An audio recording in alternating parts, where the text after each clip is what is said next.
asalaamaaleykum ñu ngi nuyu bépp auditeur u Rewmi FM ñi nga xamante ni saa su nekk ñooy ànd ak rajo bi di Rewmi FM Dakar 97.5 rawatina seen émission sociale toute la ville en parle samedi bu jot 10h jàpp 11h ngeen ci ànd ak Ndeye Comba Moreau tey ji seen émission sociale toute la ville en parle fas yéene waxtaane jafe-jafe yi nga xamante ni les accidentés du travail dañu koy faral di jànkonteel file ci Sénégal. Les accidentés du travail mooy ñi nga xamante ne ci seenub bërëbu liggéeykaay wala ci lépp lu soxal seen liggéey si la ñu amee accident ba sax la ñu mënatuñ ko ñu ciy jànkonteel nag ay jafe-jafe yu bari moo waral tey ji ñu dalal Mamadou Niang nekk chargé des revendications nekk tamit chargé de communication bu association nationale des accidentés du travail et leurs ayants droit kon ñu ngi lay nuyu Mamadou Niang di la dalal jàmm. maa ngi lay fay Ndeye Comba salaamaaleykum di nuyu sunu mbokku sénégalais yëpp di nuyu képp kuy auditeur ak auditrice Rewmi FM di am toujours mbégte di ñëw ci sa plateau ñëw ci seen local yi di leen gërëm di leen sant ci opportunité toujours yi ngeen ñu may pour que ñun les accidentés ñu wax ci rajo yi. Voilà ñu lay remercier tamit ci sa disponibilité tey jii dinañ la laajat en tout cas ci fondation wu bile association exactement lan moo ko andi.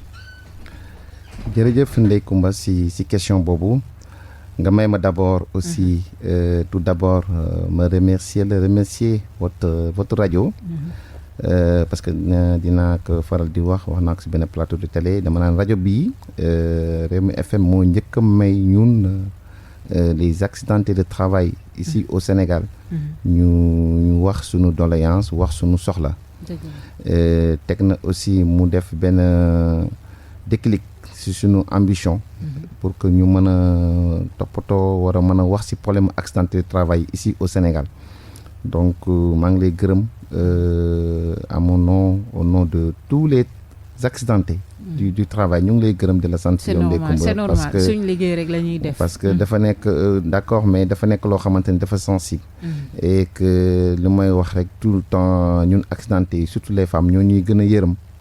c'est à l'image toujours de nos braves femmes ñu sonn ci les accidentés ci seen kër yi ndax yor sa borom kër muy liggéey ba liggéeyatul wala am accidenté am laago mu teekoo yor sa doom tamit muy liggéey ba liggéeyatul am laago mu teekoo nekk na loo xamante ni yombut te dañuy wax sama benn papa da koy wax borom kër bu yorul dépense ak ku feebar neexu ñoo dëkkal.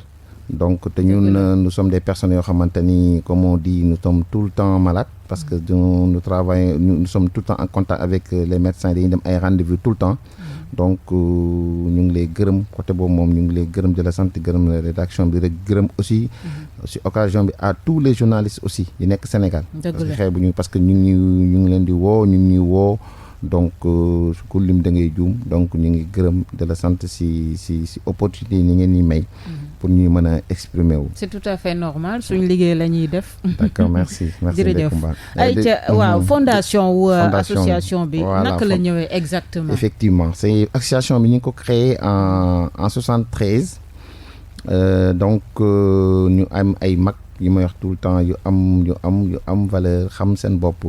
ñu xool ni dafa am ay accidentés yoo xamante ni dañuy am tout le temps des problèmes pour pouvoir xool nan la ñuy seen dossier nan lañ koy déposer pour ñu am gain de cause c'est-à-dire que pour ñu fay leen seen accidenté donc finalement c'est des accidentés ñoo fa nekk ñoom ñoo nekk ci association bi daanaka di jàppale seen mbokk accidenté yu fa nekk tout le temps avec nos maigres moyens yu ñu yor ñu nekk di jàppale nit ñi teg ci boo amee dossier parce que y a pas un service spécial boo xamante ni pour que nit ki bu accidenté foofu la war a dem amul Sénégal un service spécial par exemple boo accidenté ñu ne demal bi rek sàngam boo demee dina la wax ni lii ngay def ak fii ak fii maanaam amul benn structure boo xam ne nekk na fi état mettre ko en place pour muy accompagner les accidentés du travail comme ça boo si sa liggéey nga accidenté nga am problème munoo dem amul benn bërëb boo mën a dem pour ñu orienter la. benn bërëb boo mën a dem à part la caisse de sécurité sociale. moom nga mën a dem te caisse de sécurité sociale lu ko gën a tax a jóg mooy surtout pour la prise en charge des accidentés. mais pour kayit yi toppatoo fan nga war a dem defal lii des démarches nécessaires des personnes yoo xamante ni nit ko accidenté nekk tëdd këram wala tëdd hôpital amul kenn benn nit boo xamante ni wala benn service boo xam dina la toppatoo. su yaay toppatoo say kayit yow yaay dem yow yaay dikk ba. yow accidenté bi yaa koy toppatoo parfois yàlla booleel la un employeur koo xamante ni moom nga doon liggéeyal. mu xam ni kat loo dal nii moom si boppam mën na ko dal. donc dans ce cas mu jàppale la am ñu mu la booleel pour ñooñu dimbali la ba déposer la sa dossier mais généralement yaay yéeg di wàcc.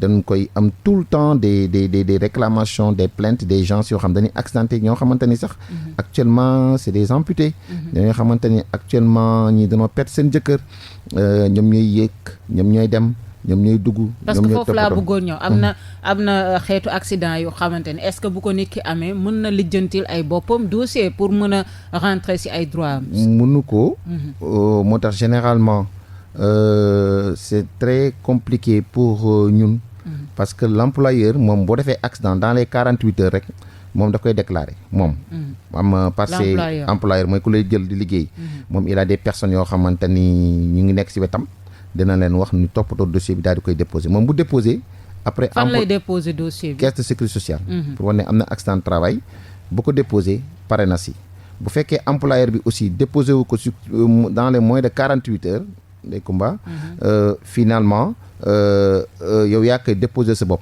yow am nga 2 ans pour déposer sa bopp. ñun employeur bi 48 heures la am. kese sur loolu la ko loi bi may pour signaler accident de travail employé bi mais accidenté bi si boppam moom am na 2 ans pour mën a. am na 2 ans pour mën a dem pour mën a toppatoo boppam pour mën a dem. parce que defar dossier am déposer ko après mu topp dossier am. cas yi nag danoo bare. da nga si gis ñoo xamante ni seen dossier day yàgg trop donc mu nekk loo xamante ni da nga koy doy waar parce que amul foo ko jooyee en quelque sorte boo demee kees danaa la xaaral foo mën dem sa employeur boo demee di wax ko. moom aussi danaa la xaaral rek la mën a wax parce que amul benn délai amul dara loo xamante ni teg nañ ko lu waral ni que nit ki bu accidenté fii la war a def ak lii la war a def ak fii la war a jaar. voilà mais léegi association bi ci boppam naka lay fonctionner bu fekkee war ngeen def ay activités comment ça se passe fu ngeen di jëlee koppar. waaw parce que pour koppar moom. nous allons avec nos moyens de bord. amul kenn benn ku leen soutenir gisuguñu ko. baax na nag parce que di ko wax actuellement nii fu nu toll nii ñu ngi communiquer. depuis presque je veux dire cette année mooy mën na met ay 7-8 mois bu ñu defee sortie bi fii sa mbokk journalistes yi ñeneen ak ñeneen ñu ngi ñuy woo bon finalement macha allah ñu ngi génn si def ay sorties boo xoolee année bi sax en 2021 doon ko tuddee woon année de communication pour ñi xam lan mooy association nationale des accidentés du travail et les ayants droit mooy ñu accidenté ba pare am ñoo xamante ni accidenté wuñu mais danoo perte seen jëkkër ba am ci ay droits yu ñu leen war a fay donc tax na aussi ñun ñu jóg di si dox année bi di si communiquer di dem des plateaux de télé des plateaux de rajo di si wax ba yàlla mi ngi avancer loo dossier bi parce que tey boo xoolee comme li ngay wax ñu bare tey ñu adhéré wul woon ñu xamul woon xam na ñu ngi adhéré. léegi commencé na ñëw ci association mu gën a am doole.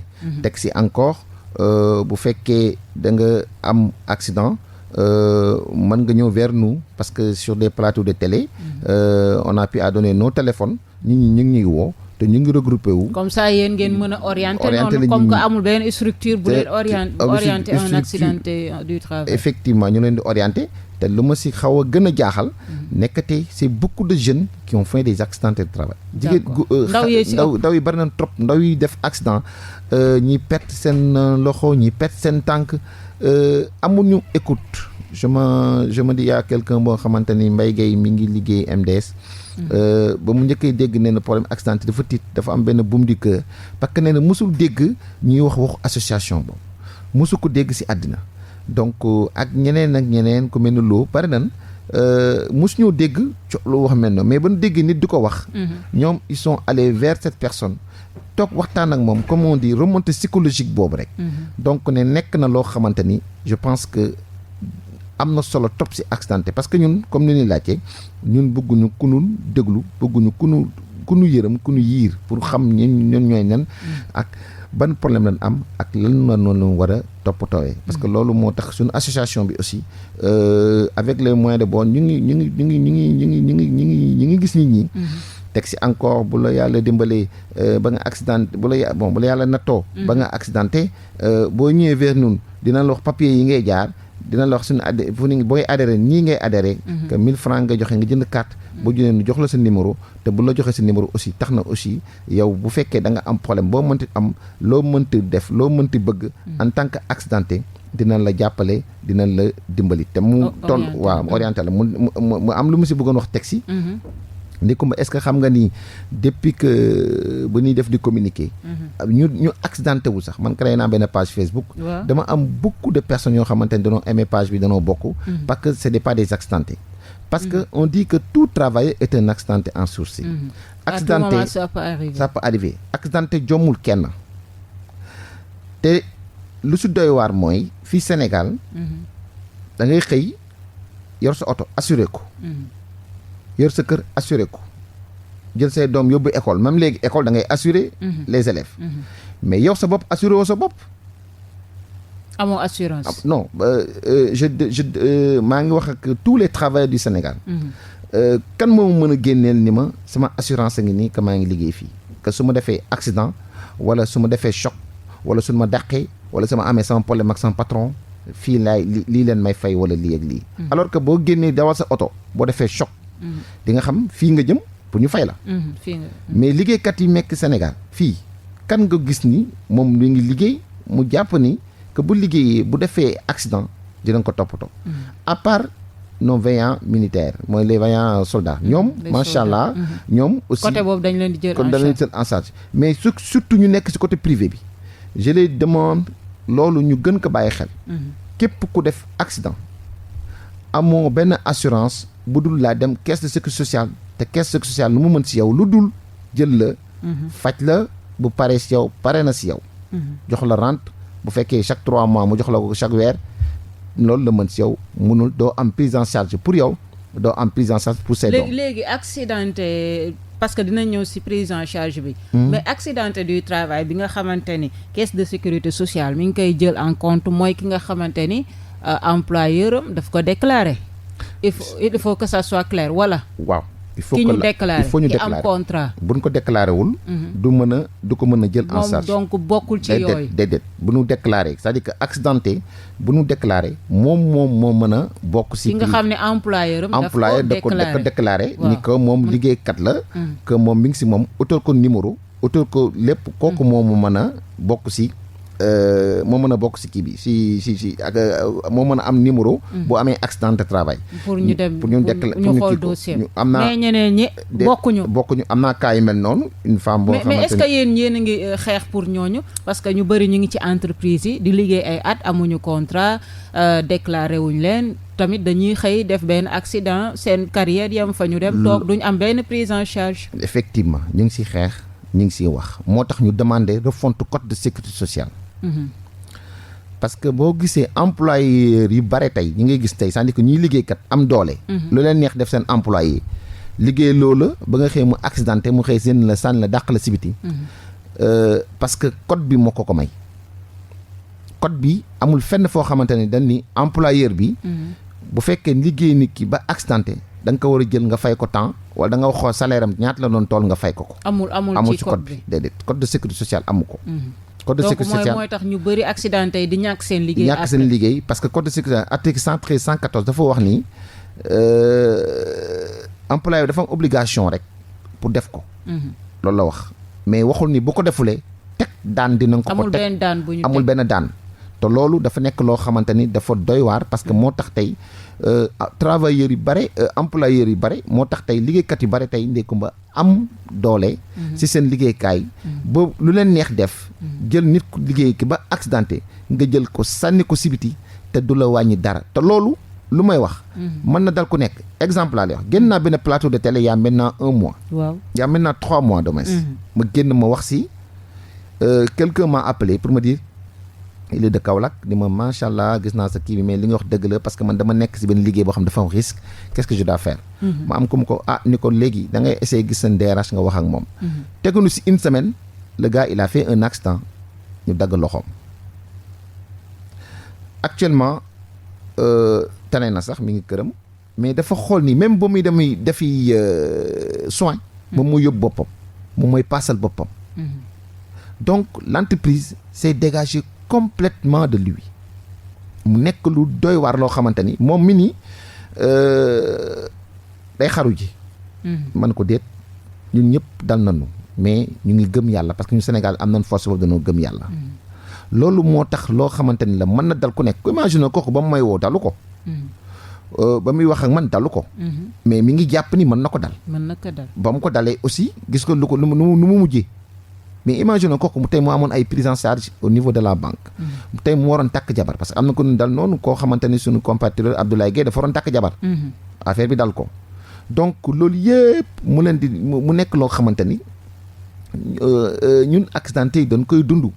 yow boo nekkee ne da ngay chargé de revendication wala communication joxe sa numéro quelque part wala nit ñi xam ne yow am nga loo leen tane tuuti. dañ lay woo di leen exposer seen problème mais bu la exposer aussi seen problème yow doo mën lu dul jaar voie bi te loolu problème bi bu nu am majeur mooy problème de code de sécurité sociale. problème code de sécurité sociale. da ngeen bëgg ñu defaraat tëggaat ko. code de sécurité sociale da nga ko war a refondre. parce que da nga ko war mais lu tax yéen coppite ngeen bëgg ñu indi ci exactement. benn d'abord. duñ ci mën a indi. ñun déjà war nañu nekk benn cadre de concertation avec la caisse de sécurité sociale. ñun suñu biir. di ñuy concerté ñu xool lan lañ war a def. li ñu si war a indi mooy revalorisation des rentes bi. revalorisation des rentes bi déjà décret la. décret la boo xamante ni 81 10 49 du 31 octobre 81.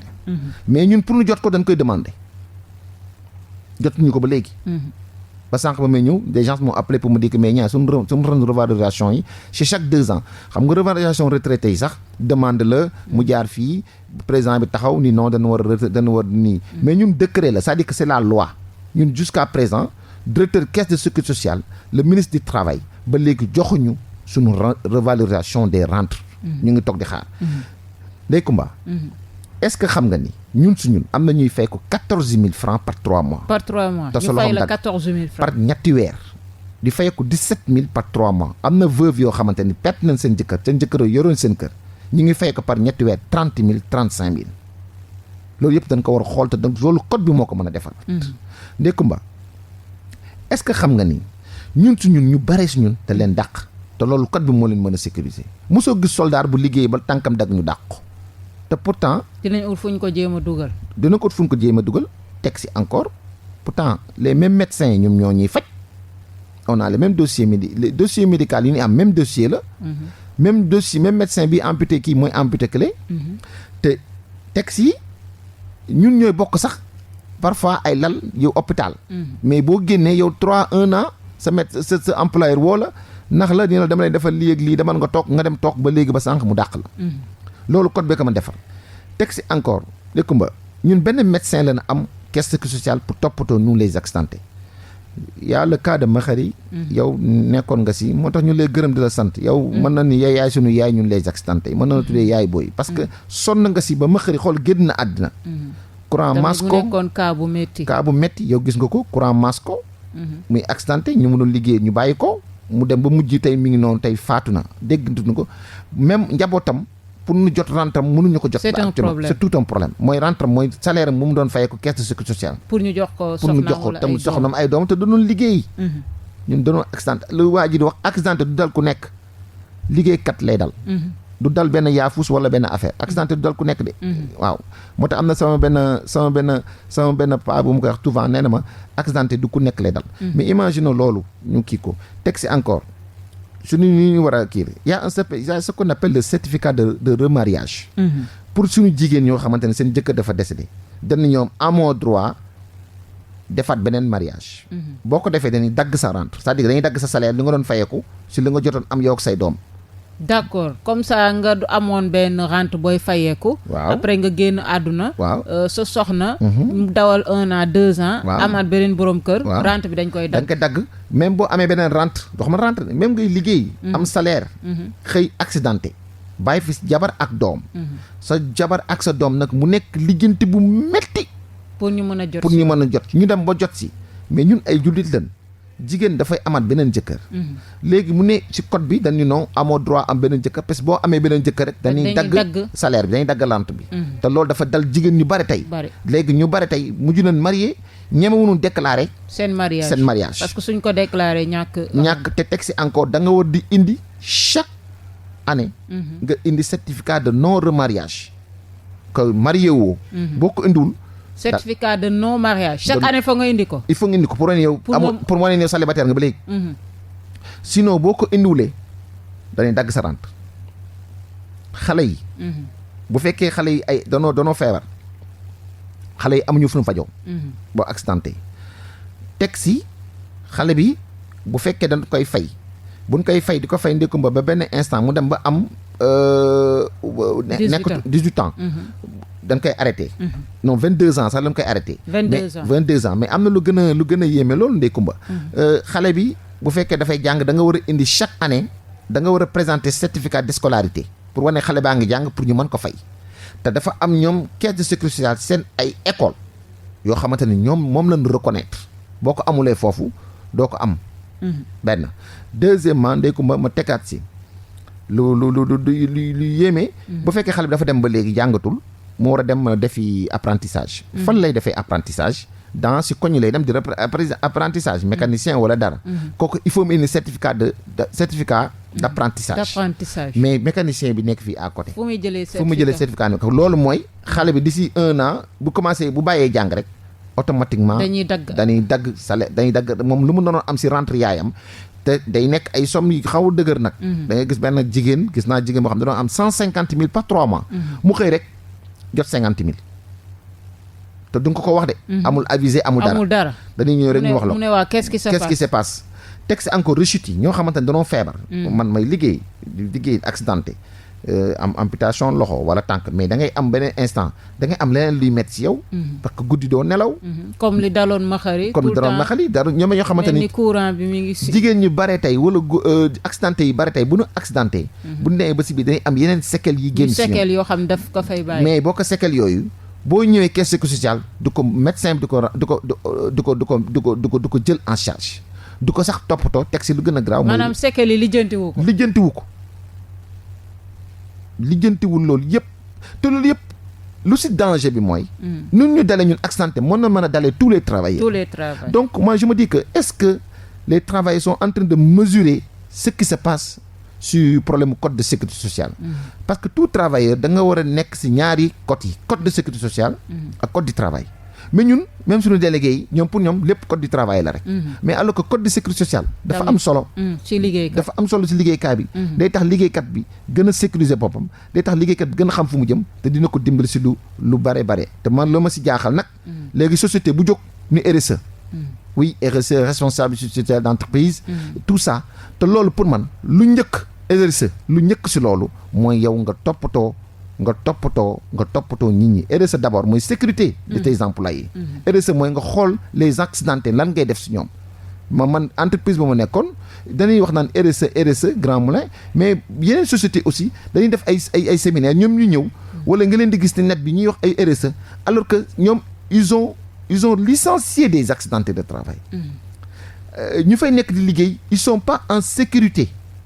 chaque jour chaque mois nga dégg am na ay accident da ngay dégg fi accident fii mais loolu pour man ñuy wax waxu sécurité waxu RSE ñoon dañ leen war a xoolaat seen RSE bi wala bu ñu ñëwee réunion ñu leen bokk si RSE yi gars yi ne leen non yéen war leen si bokk parce que vous ne respectez pas ce qu'on appelle RSE moo tax lu am solo la te loolu yëpp problème la yoo xamante ni dañ koy dëxën te am na yeneen ak yeneen yoo xamante ni duñ fi toogee duñ fi jóg ci yëpp si code bi moo na mën a dimbali ndekuma code bi moo na mën a jàppale code bi moo mën a tax tey Sénégal sécuriser tous les travailleurs. Je ne dirais pas que tous les accidentés. même ñu déclaré wul parce que souvent sax ñooy gën a soxla aide boobu. assistance mais Ndeye Comba dama lay jox benn histoire. dafa am benn femme bu doon liggéey Tigo. xam naa mu ngi may dégg mi ngi tudd Aïssatou Kabou. mu def accident ba mu defee accident kenn déclaré wu ko woon mais femme bi dafa am amputé de la main droite. ci kaw mais actuellement ba léegi si je vous dis dafa sonn. day jël des morphine pour nelaw.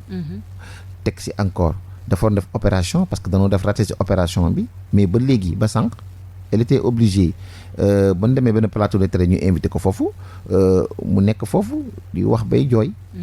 finalement xam nga Sénégal rek boo nekkee nii comme boo génnee di wax nii comme ñaa génn di wax nii dans 2 jours 3 jours ni non bon laisse tomber quoi xam nga grawul léegi ba tànk dalu la. doo xam ce qui se passe cette femme mi ngi noonu tey ñu jëloon en charge neen ko dimbali lii ak lii ba léegi ba sànq defuñu ko. comme ça ba léegi te cette femme elle est là-bas mi ngi noonu léegi. am na borom mais loolu tamit bokk na si li ngeen di xeex. da nga koy xeex mais te loolu lu koy mën a xeex rek. mooy refonte code de sécurité sociale bi. te gis nga loolu si refonte code de sécurité sociale.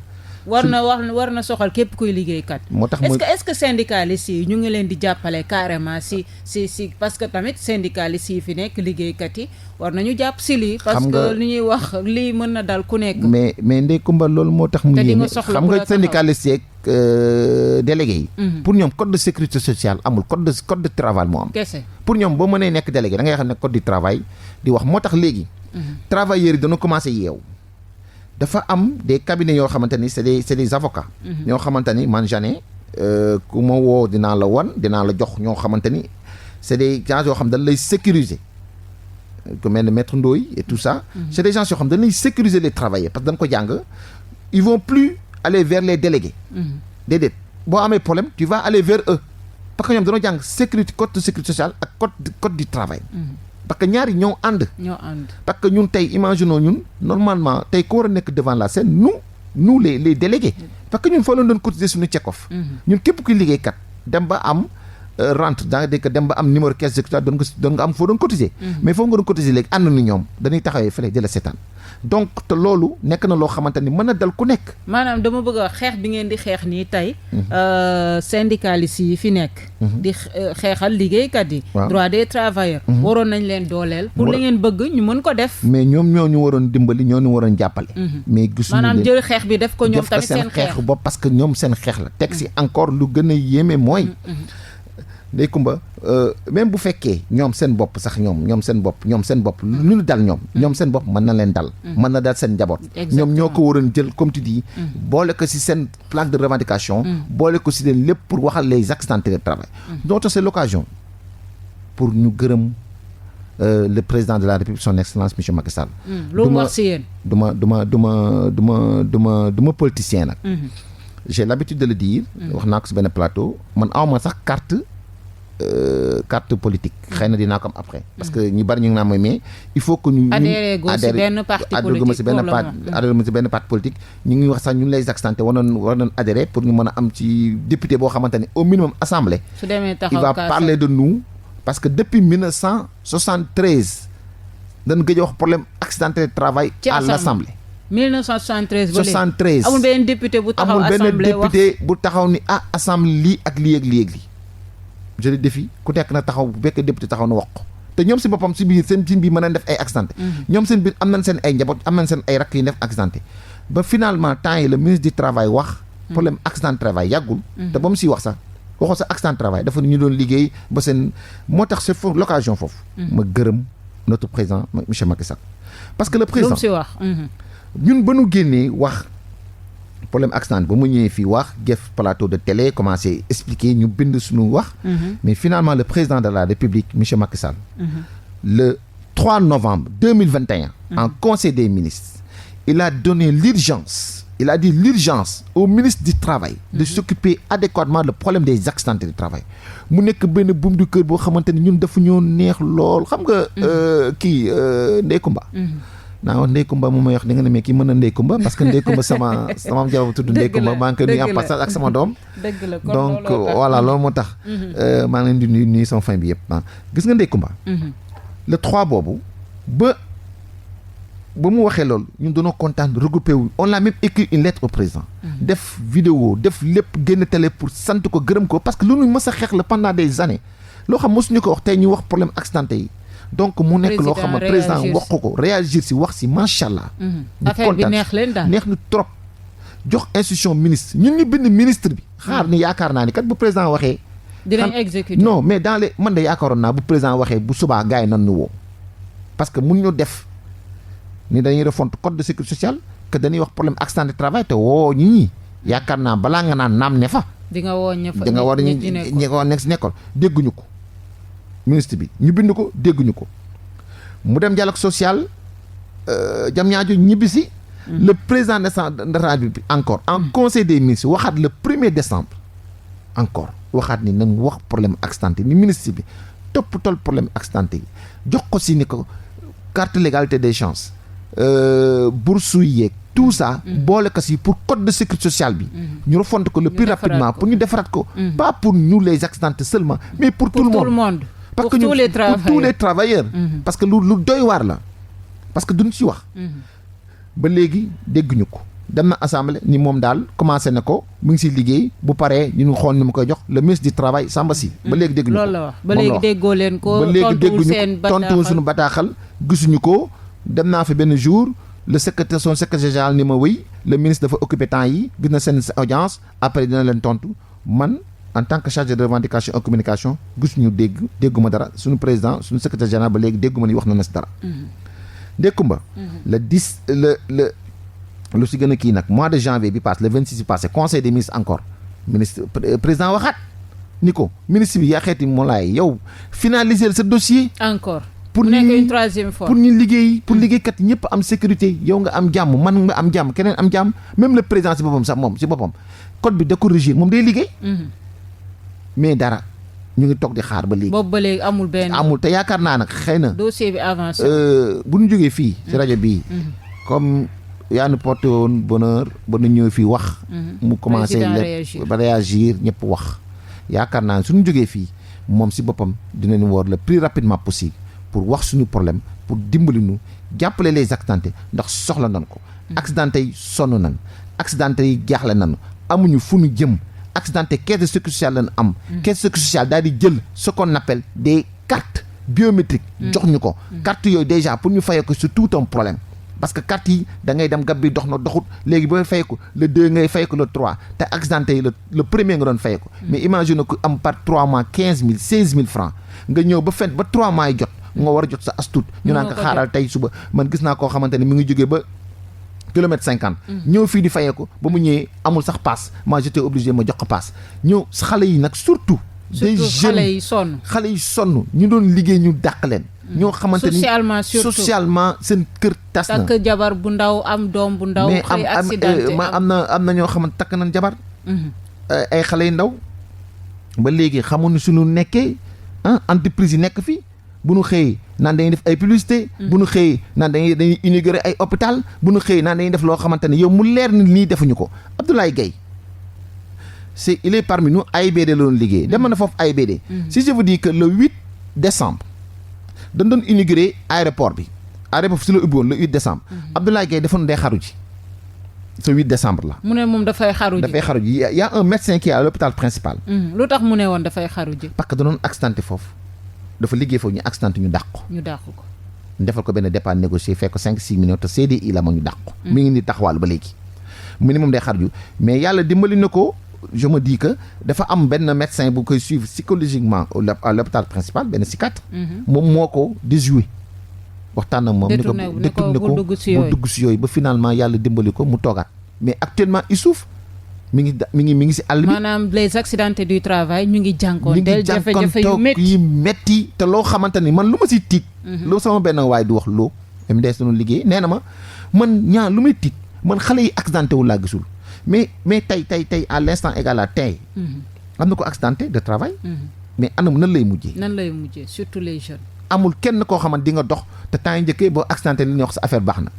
waaw parce que dinañ la fay xaalis dinañ la fay assurance mais c'est le contraire parce que on n'est pas assuré donc c'est l'occasion de dire à tous les travailleurs ñëpp kuy liggéey na nga xoolaat sa bopp ak sa employeur mooy ku ngay liggéey kat nga xoolaat sa contrat pour sa assurance yow sa bopp ak sa njaboot parce que boo accidenté bare na de 90% je vous dis 95% Sénégal fii boo fi accidenté dañ lay dégager et puis taxi bu la dégager dootoo amati benn foo jëm da ngay jaaxle sa njaboot day jaaxle jigéen ñi jaaxle surtout sur les femmes les braves femmes jigéen ñoo xamante ne nekk ñu accidenté ñoo xamante ne njëkk dafa décédé ñu nekk ak ay seen njaboot ñooñu je me dis que tout le temps gën a journée mondiale de la femme bi le 8 mars dañ leen ko war a déjji parce que sonn nañ trop si ñuy accidenté sonn nañ si trop c'est l'occasion de dire aux femmes na ngeen toppatoo def tout pour loolu ñu jox ko femmes yi parce que ñoom ñi ngi gérer les accidentés sonn si ñoom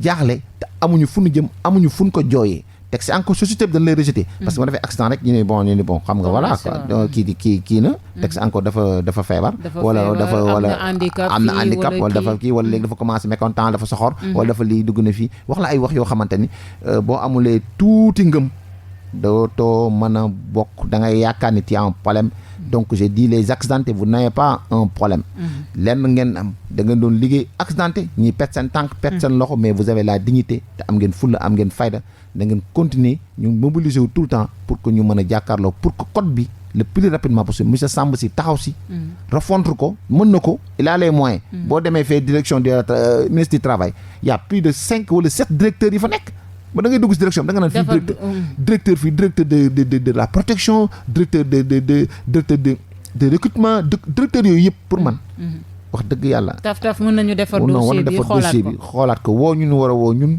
ñu xoolaat ko defaraat ko surtout ñu liggéeyut ñu delloo leen liggéey ñoo xamante ni mën ñu dellu seen liggéey mais pourquoi pas fonction publique jël leen fonction publique mën na leen jëpp parce que doon liggéey ba accidenté maanaam ñu ñàkk seen liggéey ndax accident bi ñu def mais un accident de travail yombul am na benn tubaab ba mu ko mos a wax ni ma un accident de travail yombul yaafus du accidenté triant du accident de travail njublang du accident de travail ku xëy ba def accident de travail ci quelqu'un boo xamante ni dañ la war a yëkkati teg la si kaw parce que du n'importe quoi ama du ku nekk même accident de travail déedéet maanaam liggéeykat dëgg moo koy am liggéeykat dëgg moo koy am mais yaafus du ko am léegi comme ça nga am nga génn fii si sa lépp day soxal si sa liggéey jógee sa kër dem di liggéey am accident wala jógee sa bureau wala sa bërëbu liggéeykaay di ñibbi sa kër ak am accident wala si sa biir liggéey sax nga am accident parce que am na liggéey yoo xamante ni les travailleurs sont très exposés tout le temps mën nañ fa jëlee laago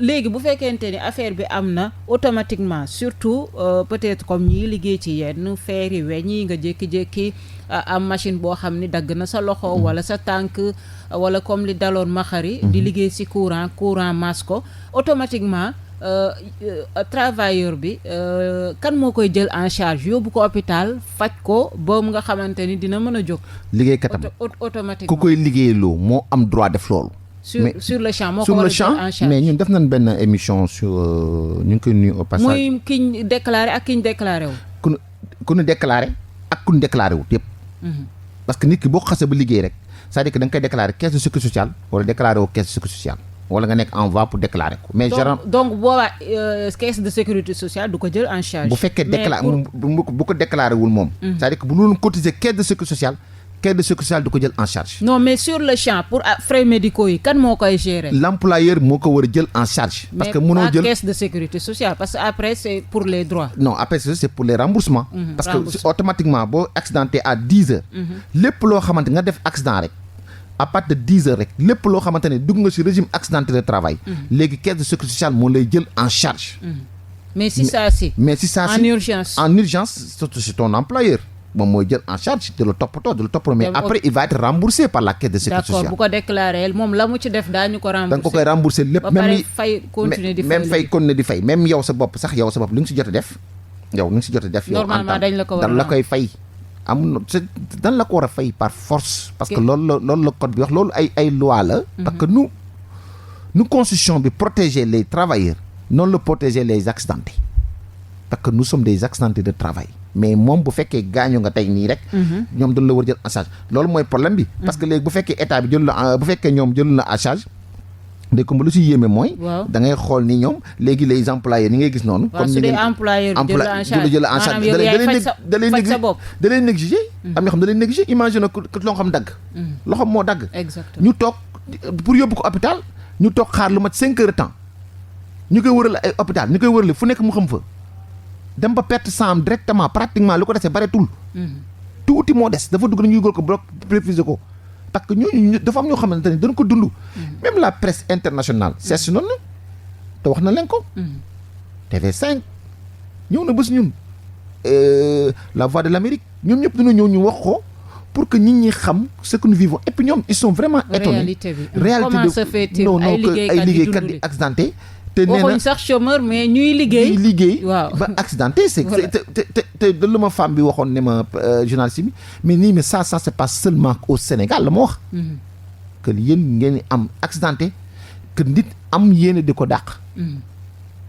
te loolu lu ëpp nag naa ko waxaat de sunu mbokku liggéeykat yu sunu mbokku sénégalais yi je veux dire. xam nañu am tuuti yërmande mais loolu lu bari tubaab ñoo koy def. ma tubaab yoo xamante ni. dama yaakaar ni war nañu wax ak ñoom. waaw lu ñuy def boo amee accident. da lay dàq la dàq tubaab bari dañuy organiser dàq la tubaab bi fii. parce que am na tubaab yoo xam ne dañoo am esprit colonialiste ay colonialiste dañu jàpp ñoom.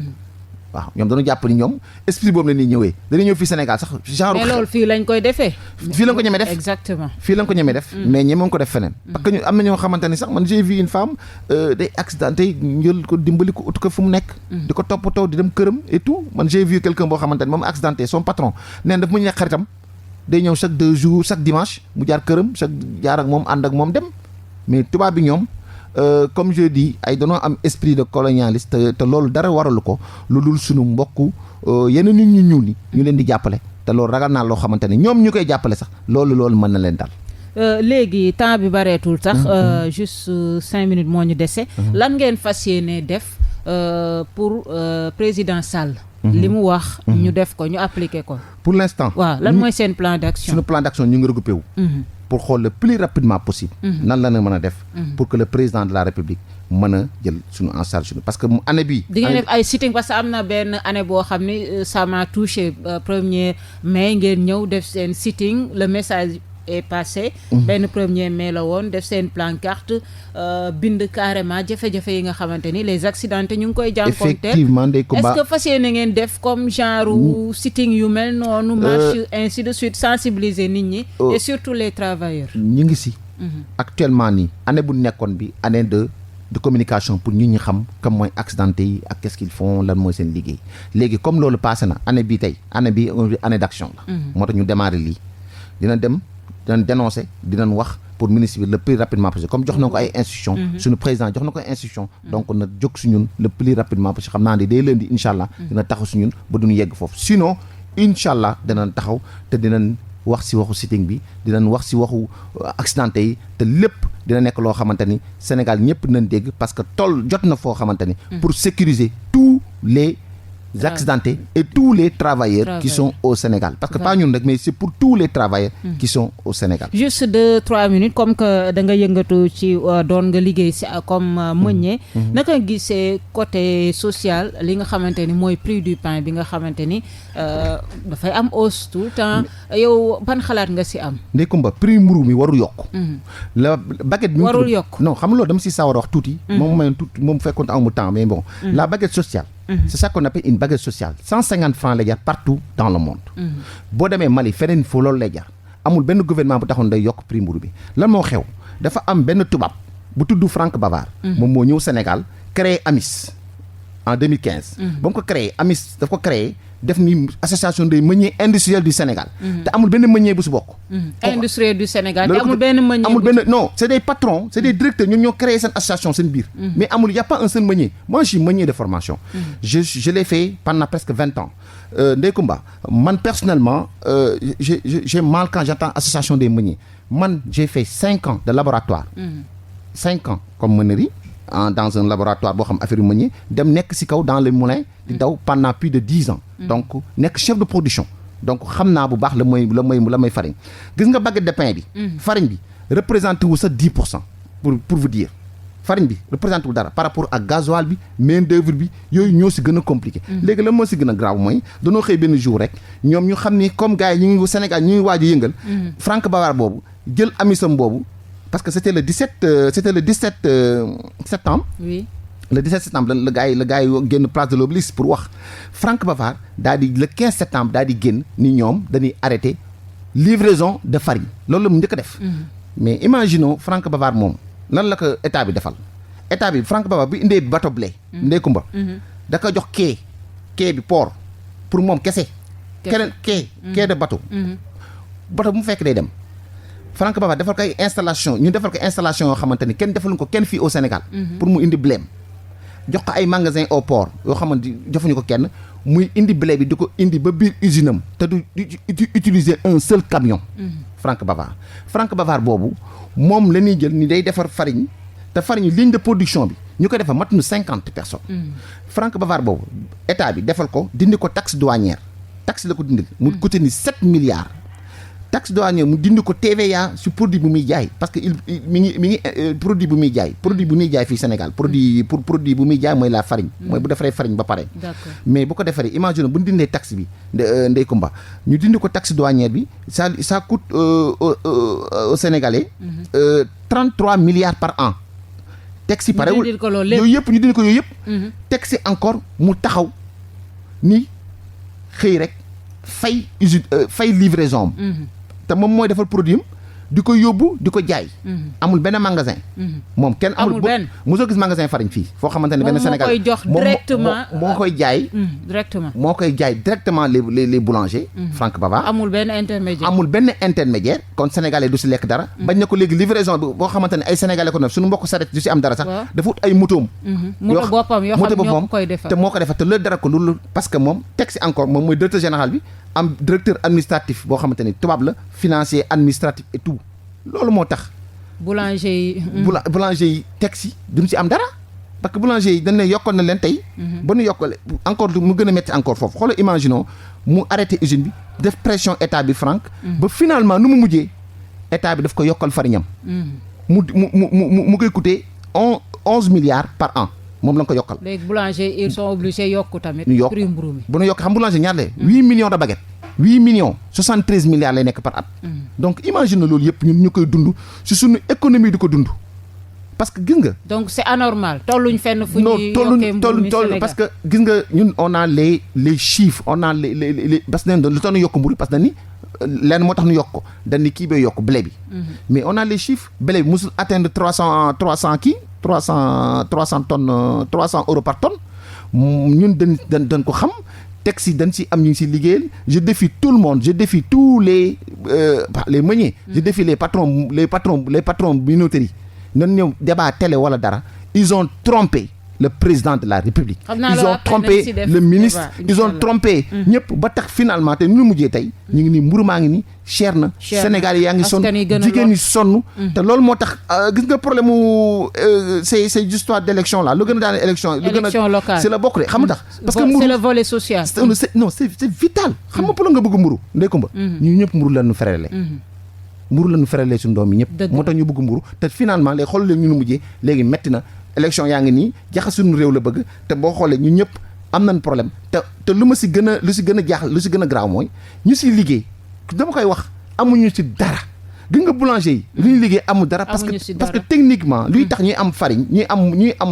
le rendement normal il faut c'est de l'eau il faut mettre de l'eau c'est-à-dire que boo metti leen ndox te bu la joxul farine de bonne qualité doo si mën a def ndox te boo deful qualité ba amul ndox te finalement doo mën a bénéficier wu si loolu xam naa loolu incha bu ma siy def débat parce que c'est quelque chose yoo xam ne ma ko xam te ñu yokk si 17% de sur l'augmentation d'accord xam naa bés bu ma siy def kii ñu invité la nga ñëw bokk si débat je suis prêt inchallah voilà je suis prêt pour le faire voilà Mamadou Niang ma bàyyi la nga tàggoog auditeurs yi ak mbokk internautes yi merci beaucoup Ndeye Comba merci de nous donner encore l'occasion de parler di gërëm ñëpp di gërëm tout le monde di gërëm di sant suñu association mi suñu njiit yi si nekk teg si encore di wax ni xëy na bu ñu jógee fii dina def tout ba problème code de sécurité sociale ñu toppatoo ko surtout côté avec les accidentés et que di wax monsieur Soumaré le directeur de la caisse sociale revalorisation bi code la droit la nan nu jox suñu revalorisation jox na suñu xaalis monsieur Cissé monsieur Diagou tamit monsieur Diagou aussi moom tamit moom mooy suñu directeur accidenté mu taxaw si le plus rapidement possible nit ñuy jot seen